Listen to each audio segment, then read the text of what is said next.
પરમ પૂજ્ય સદગુરુ બાલુરામ મહારાજનો જય.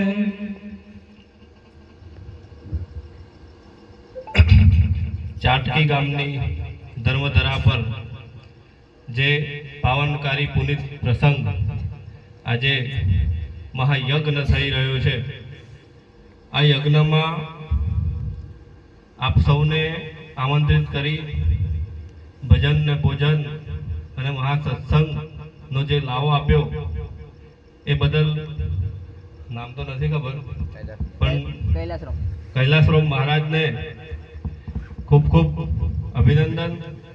એમને જાજા હેતથી જય ગુરુ મહારાજ. આજે આપણે વાત કરીએ તો સત્સંગ એ થાય એવું નથી. સત્સંગ થાય એવું નથી. આપણે ખાલી વાતો જ કરવાના છે. આપણાથી ખાલી વાતો જ થાય, સત્સંગ થાય એવું નથી.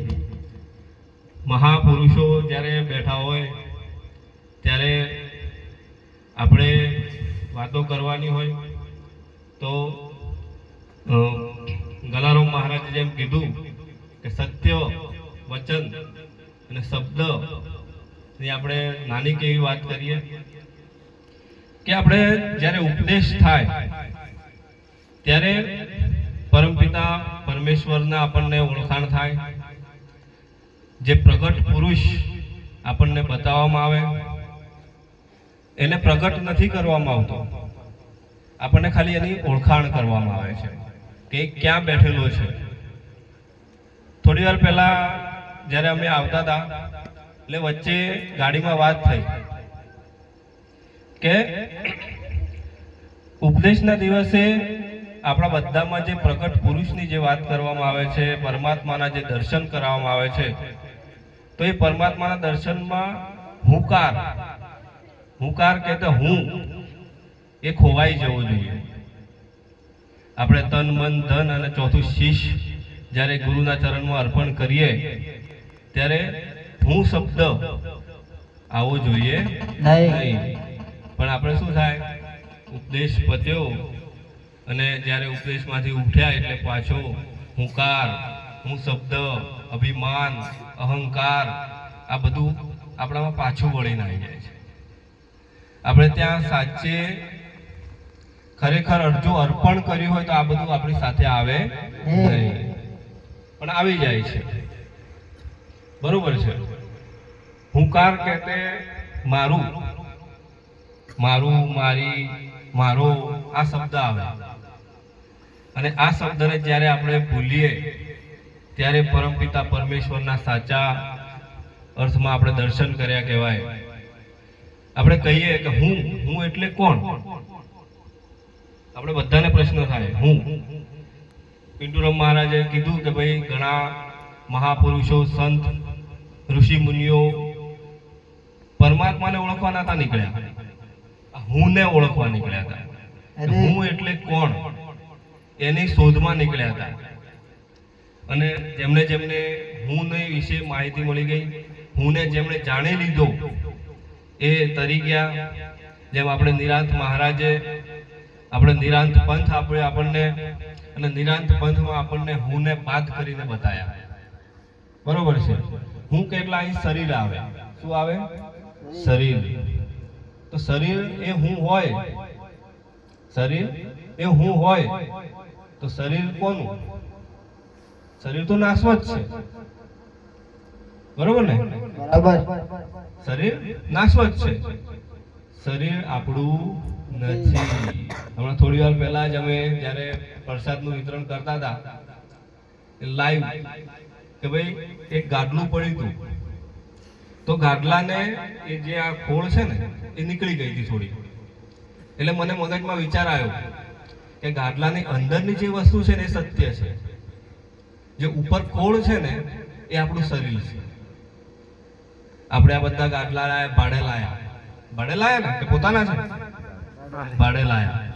તો ભાડાવાળાએ આ ગાદલું ભાડે આપ્યું. આ ગાદલાને આપણે લાવીને ગમે ત્યાં પાથર્યા, ગમે ત્યાં મૂકી દીધા. બરોબર ને? ગાડલું મેલું કર્યું તો ભાડાવાળો આખું ગાડલું બદલી દેશે? હા. જે માલિક છે એ લઈ જઈને આખું ગાડલું બદલી દેશે? ના, એ માત્ર કવર બદલશે, કવરને ધોઈ નાખશે અથવા તો કવર બદલી નાખશે. એમ આપણું શરીર એ પણ નાશવંત છે. અંદર રહેવા વાળું જે સત્ય વસ્તુ છે એ ક્યાંય જતું નથી અને મેલ અડતો નથી. બરોબર છે? પણ આ વસ્તુની આપણને ખુમારી નથી હોતી. આ વસ્તુની આપણને ખુમારી નથી હોતી. વચ્ચે બાલુરામ મહારાજે જ્યારે ધોળી મુકામે આપણે બેઠક હતી ત્યારે સરસ એક દાસી જીવનની વાત કરી. એટલે આવો એક શબ્દ મળે ને એટલે એના વિશે મનોમંથન કરવાનું મન થાય. જ્યારે જ્યારે શબ્દ મળે તો એ શબ્દને પકડીને અંદર મનોમંથન. એટલે દાસી જીવન વિશે થોડુંક સાંભળવાની ઈચ્છા થઈ કે ભાઈ એના વિશે ઊંડો ઉતરવાનો પ્રયત્ન કર્યો. એટલે દાસી જીવન એ દાસી એમ કહેવાતા, પણ એ સ્ત્રી નતા, એ પુરુષ હતા. પણ એવી ભક્તિમાં એવા તરબરોળ થઈ ગયેલા, પરમાત્માના પ્રેમમાં એટલા તરબરોળ થઈ ગયા કે પોતાની જાતને દાસી, એક સ્ત્રી, પરમાત્માની દાસી તરીકે માનતા હતા. એટલે દાસી જીવન તરીકે પૂજાઈ ગયા. હવે આ દાસી જીવન એક વખત નગર શેઠ, એ વખતે તો રાજા રજવાડા ચાલતા હતા, અને નગર શેઠને ત્યાં ચા પીવા માટે એમને આમંત્રણ આપ્યું કે દાસી જીવન અમારા ઘેર ચા પીવા માટે આવો. હા આવીશ, નગર શેઠ તમે બોલાવવાનું ના આવો. એટલે દાસી જીવન નગર શેઠને ત્યાં ચા પીવા માટે ગયા. હવે નગર શેઠની શેઠાણી કપ રકાબી લઈ અને દાસી જીવનને જ્યારે ચા પીરસે છે અને ચા હાથમાં આપતા આપતા દાસી પેલા શેઠાણી બોલ્યા કે દાસી જીવન તમે તો ભગત કહેવાઓ, તમે તો ભગત કહેવાઓ, તમે બાવા કહેવાઓ.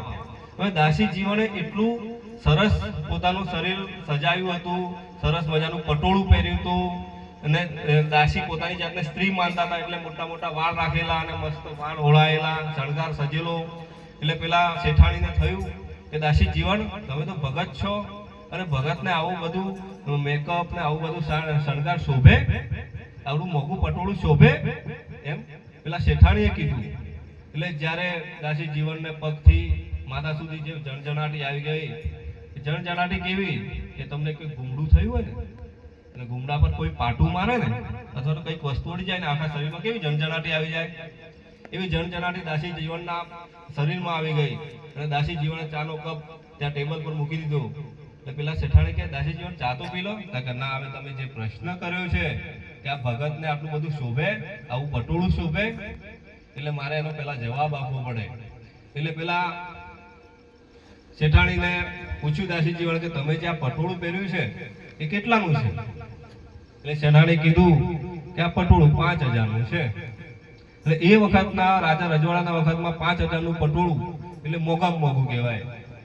એટલે દાસી જીવન બોલ્યા કે શેઠાણી તમે તો નગર શેઠ, એટલે કે આ તમારી 4-5 પેઢીઓ ચાલે છે, 4-5 પેઢીના તમે માલિક એટલે કે ધણી, એમની ધણિયાની છો ને તમે 5000નું પટોળું પહેરતા હો તો મારો માલિક તો આખા દેશ વિદેશ આખા બ્રહ્માંડનો માલિક છે, તો હું એની દાસી છું, તો મારે કેવા પટોળા પહેરવા જોઈએ? આમ દાસી જીવને પોતાને આમ જણજણાટથી કુમારીથી જવાબ આપ્યો. આપણે બધાએ પરમાત્મા પરમેશ્વરના સાક્ષાત દર્શન કર્યા, પોતાનામાં પરમાત્માને આપણે બેઠાડ્યા, જોયા, તો આપણને બધાને કેમ કુમારી નથી આવતી? આવી જણજણાટી નથી આવતી. વચ્ચે બેઠકમાં વીરણિયા એક સરસ મજાનું વાત કરી હતી કે ભાઈ કોઈને ગામમાં કોઈને ત્યાં ગાય લાવે ને 60,000-70,000 ની એક ગાય લાવે, તો આખા ગામમાં ખબર પડે કે ભાઈ ફલાણાના ઘેર ગાય આવી. શું આવ્યું? ફલાણાના ઘેર ગાય આવી, આખા ગામમાં ખબર પડે. પણ જ્યારે આપણા ગુરુ મહારાજ આપણે ઘેર આવે ને તો બાજુવાળાને ખબર ના હોય. તો પેલા ગાય લાવવા વાળાને ખાલી 50,000 ની કે 60,000 ની ગાય લાવી તેને એટલી ખુમારી હોય કે આખા ગામમાં દંડોરો પીટે કે ભાઈ મારે ઘેર ગાય આવી, ગાય આવી. પણ સાક્ષાત પરમાત્માના પ્રગટ સ્વરૂપ આપણે ઘેર જ્યારે આવે તો એ આપણને બાજુમાં પણ કહેતા શરમ આવે કે ભાઈ મારા ઘેર ગુરુ મહારાજ આવ્યા. આવું થાય છે. બરોબર છે? એટલે ખરેખર પરમાત્માના પ્રગટ સ્વરૂપ ને જ્યારે આપણે આમંત્રણ આપતા હોય, આપણે ઘેર બોલાવતા હોય તો એનો ઢંઢેરો પીટવાનો રાખો, એમના વિશે વાત કરો કે ભાઈ અમારા ગુરુ મહારાજ આવા.